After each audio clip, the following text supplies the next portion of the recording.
welcome to the stage, Letta Meatcake!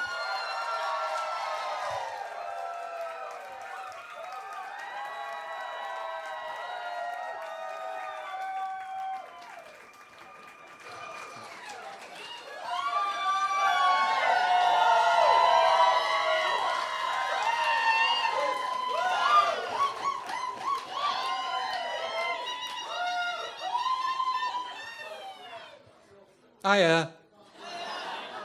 Oh, this is nice. Oh, I've heard that you're a good audience, and I heard your canned laughter, and that was very good. Oh, so who are you? I think we've got some lovely-looking queer men in the audience. Yeah? You know, the collective noun for a group of queer men is a Streisand. And we've got some queer women in the audience. Where are you? Awesome. And the collective name for a group of queer women is a Toxvig. And have we got some amazing non-binary people in the audience? Oh, brilliant. I don't know what your collective noun is, but the fact that you're here really pisses Piers Morgan off, so that's a good thing.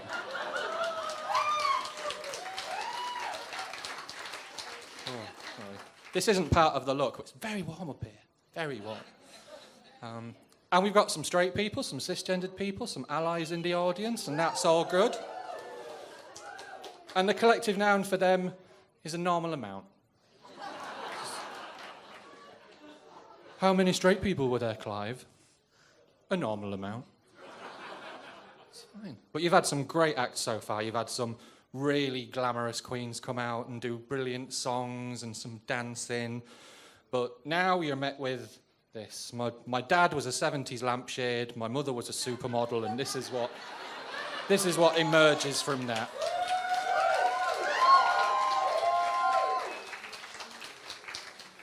I'm just really hoping that my hoop doesn't slip out on stage, because mother always told me to keep my hoop hidden. But yeah, so looking at the audience, I need to make a public safety announcement for some of you. There are people here tonight, throughout the audience, who have vaginas. Some of them are even belonging to straight women, or as I call them, the direct competition.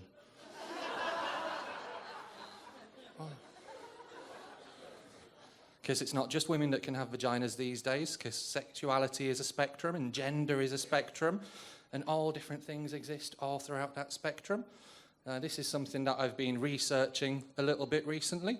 There was a really educational niche Swedish website that I found called Pornhub. It's great. It's very arty, so there is some nudity. But, you know, you have to expect that. But it's great. It's a website that shows that sometimes really handsome men can have really handsome nunnies. It shows other things as well, if you want to see the mating practices of bears in the wild, or you want to see how to correctly chastise a schoolboy. Or, you know, if you want to see someone put knitting needles down their willy while they're sat on a traffic cone, there's that as well. And I'm not going to judge if that's what you watch. That's fine. I assume it exists. We may never know. It does. Oh, but there are some gay cisgendered men who have a phobia of the hot pocket. Some of them call themselves gold star gays because they've never been near one. And there are even some who call themselves platinum gays now because they were born through caesarean section. It's a dubious qualification, but the only people who refer to them as gold star gays with any sort of pride are the gold star gays themselves. I've stayed in a gold star Premier Inn.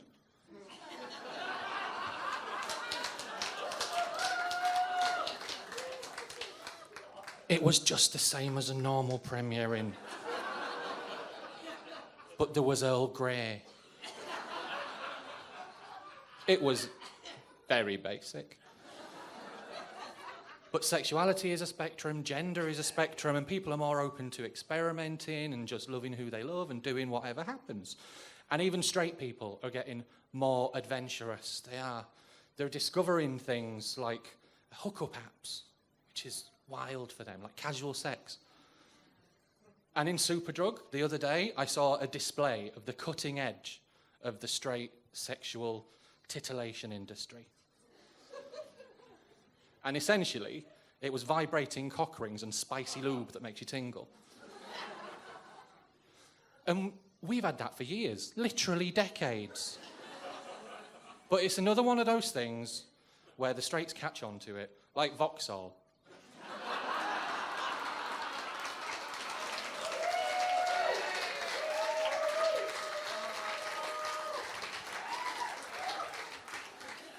We've been coming here since it was 3 nightclubs and a cottage. And now they're building all their luxury housing and their penthouses. We know what you're doing. Oh. But this display in Superdrug, it had one big item. It was called Durex Pleasure Gel. And the strapline on it was, why wait? It's like, why wait? You know? Why invest time developing, a lovely sexual moment, getting your partner ready for sex, indulging in foreplay, when you could just lube them up and slam it in?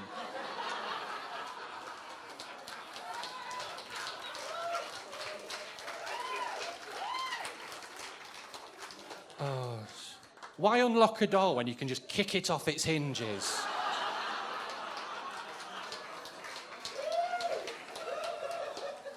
Like Preeti Patel looking for immigrants.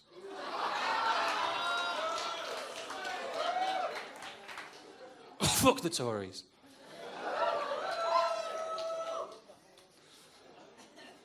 There was I. Patel, immigrants. That's not how you open a door. I'm going to stretch this metaphor now. If you want to open a door, you have to knock. Gently but firmly. You have to ring the doorbell a bit. Really tease the bell, let them know you're there.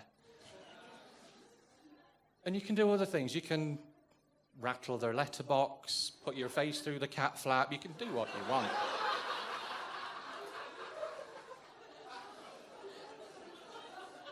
And if the front door won't open, I'm Northern, and our back doors are always unlocked. We're a very friendly people.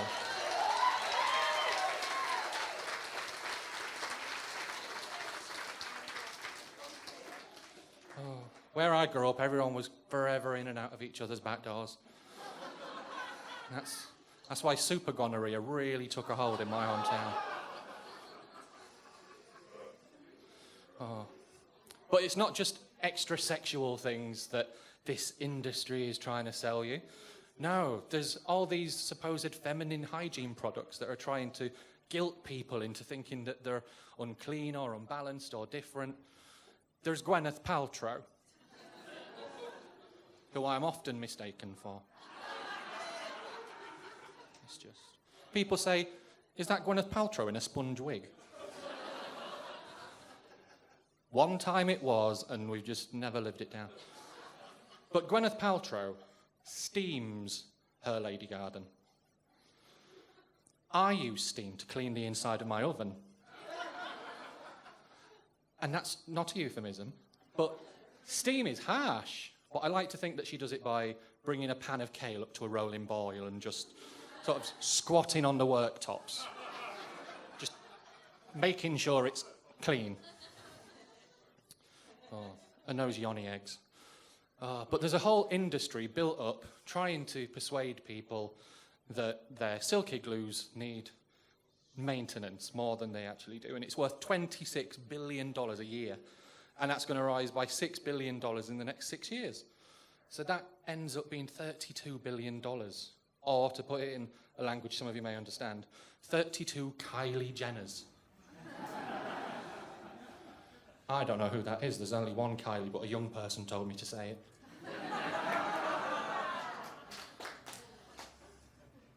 But one of these brands Even the name implies that there's something wrong. The brand name says that your vag is ill. Vagisil, keep up. But this advert is very informative. It tells you that someone's natural pH balance in their pleasure garden could be anything between that of water or a grapefruit. Look at my face. This is what happens when I taste water. This is what happens when I taste grapefruit. But sometimes you want a bit of grapefruit. And it's good for you. Speaking of eating at the downstairs restaurant,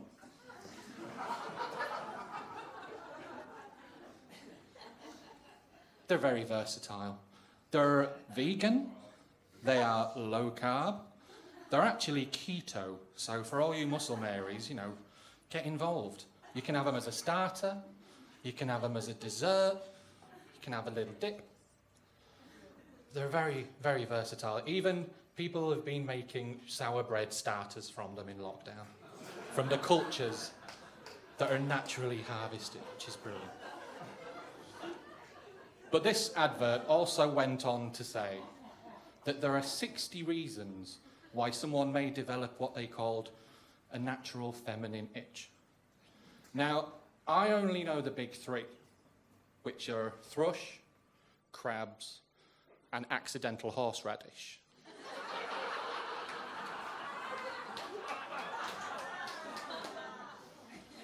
But allegedly there are 60, and as luck would have it, I found a song all about it.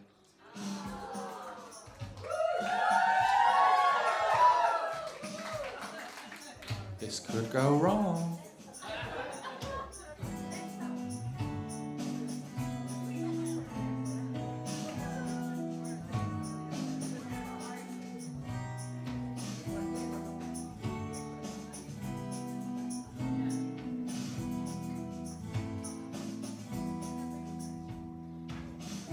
There are lots of little reasons it could be, not just simple things like gonorrhea and fleas.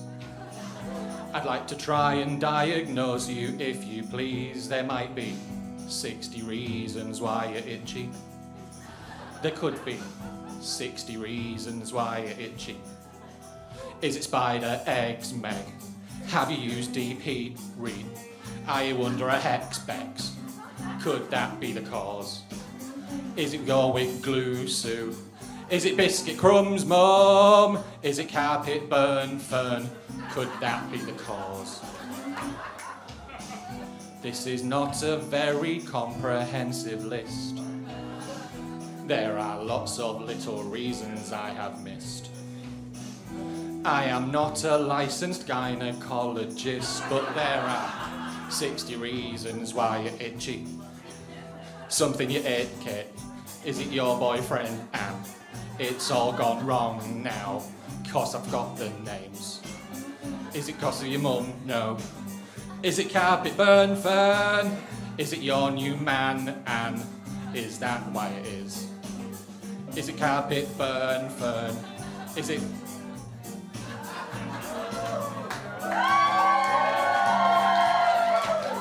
Is it her lipstick, Vic? Is it down to stress, Jess? Could it just be your clothes, Rose? There are 60 ways. There are 60 ways. Thank you, everybody.